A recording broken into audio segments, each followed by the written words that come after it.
جی میں ڈاکٹر اسرار احمد صاحب مرحوم کو ان کی باتوں پہ بڑے غور سے میں سنتا رہا ہوں، جو ان کے جب باحیات تھے تو برابر آتے رہے، اب بھی آتے ہیں۔ بڑے معنی خیز اور بہت ہی گہری سوچ ان کی تھی۔ صرف ایک دفعہ ان سے میری ملاقات ہوئی، وہ اسلام آباد آئے ہوئے تھے، میں نے ان کو دعوت دی، وہ آئے میرے آفس میں، آئے یہاں پہ پنڈی میں، تو بڑی اچھی باتیں وہ کرتے رہے، مگر تھوڑے وقت میں جو باتیں انہوں نے کی، مثلا انہوں نے کہا کہ آپ کو معلوم ہے کہ اتنے بڑے ظالم حکمران حجاج بن یوسف سے اللہ تعالیٰ نے کتنا بڑا کام کیا ہے کہ ہزاروں مسلمانوں کا قتل کیا۔ یہ وہی شخص ہے کہ جس نے خانہ کعبہ پہ حملہ کر کے خانہ کعبہ کو جلا دیا تھا، لیکن اسی کے ہاتھوں اللہ تعالیٰ نے قرآن ہم اجمیوں کے لیے پڑھنے کا ہمیں صحیح طریقہ بتائے، اس کی جو تعریف جو ہے زبر پیش یہ سب حجاج بن یوسف نے کرائی تھی۔ ایک اور کی بات ہے کہ اللہ تعالیٰ جو ہے بڑے کام جو ہے کیا اس کے سبب رہتی دنیا تک ہم جو قرآن کو صحیح طریقے سے پڑھتے رہیں گے، کیا اللہ اس کو معاف کر دے گا۔ دوسری بات انہوں نے کہی کہ ڈیٹرنس کے حوالے سے بات ہوئی کہ ڈیٹرنس، جیسے میرا موقف یہ ہے کہ 1975 میں جب بھارت نے ایٹمی دھماکہ کیا تو اس وقت کے ذوالفقار علی بھٹو پرائم منسٹر نے انہوں نے کہا کہ ہم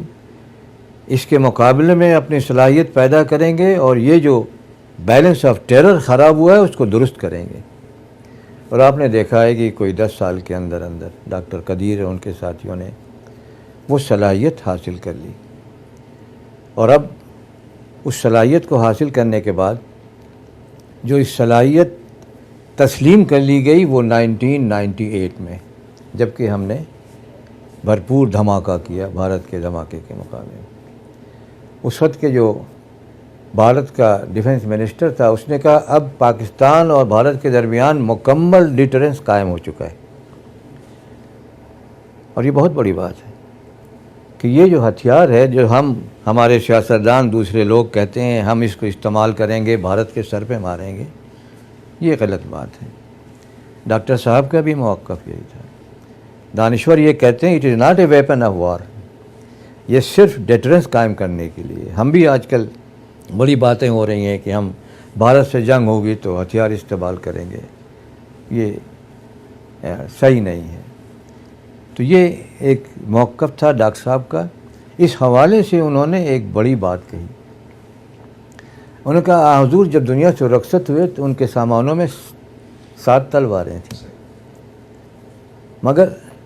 کوئی بھی تلوار انہوں نے خود استعمال نہیں کی، ان کے ہاتھ سے کسی دشمن کا بھی خون نہیں ٹپکا، حضرت ابوبکر کے ہاتھ سے کسی دشمن کا بھی خون نہیں ٹپکا، حضرت عمر کے ہاتھ سے کسی دشمن کا بھی خون نہیں ٹپکا۔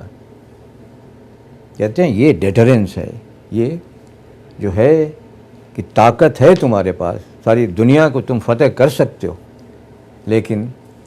یہ کہ اس طاقت کو کیسے کہاں اور کس طرح استعمال کرنا ہے، یہ وہ لاجک ہے جو آج